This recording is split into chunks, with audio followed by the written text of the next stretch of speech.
Hello parents. आज हम बच्चों में न्यूबॉर्न्स में ऐसी 5 चीज़ों के बारे में बात करेंगे जिसको लेके पेरेंट्स बहुत जल्दी परेशान हो जाते हैं। पहला है स्नीजिंग। मदर्स कंप्लेंट करती है कि मेरा बच्चा छींकता बहुत है। तो ये एक बहुत ही प्रोटेक्टिव रिफ्लेक्स होता है जिसमें कि कोई भी फॉरेन बॉडी अगर बच्चे के नाक में जाती है तो बच्चा छींकता है। ये it's very basic and normal phenomenon. दूसरा जो चीज़ है वो होती है बच्चों में हिकअप्स। हिकअप्स मतलब बच्चे जो होते हैं बहुत जल्दी हिचकी लेते हैं।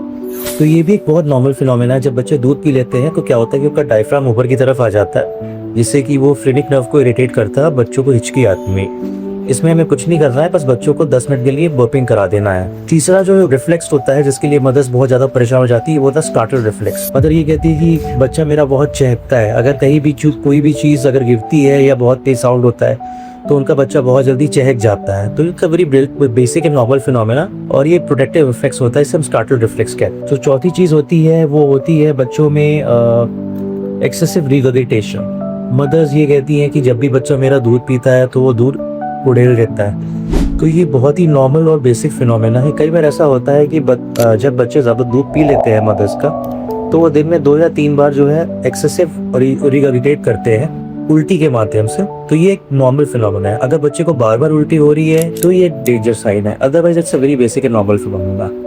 पांचवी जो चीज होती है वो बच्चों में होती है पीरियोडिक ब्रीदिंग। इसका मतलब ये होता है कि एक बच्चा एक बार में बहुत जल्दी सांस लेता है 10 सेकेंड तक, फिर 4-5 सेकेंड तक वो सांस लेता ही नहीं है, फिर वो बहुत जल्दी सांस लेता है। तो ये बच्चों में ही एक नॉर्मल फिनोमेना होता है जिसे हम अपनी टर्म्स में पीरियोडिक ब्रीदिंग कहते हैं। और इसमें भी घबराने की कोई जरूरत नहीं होती है।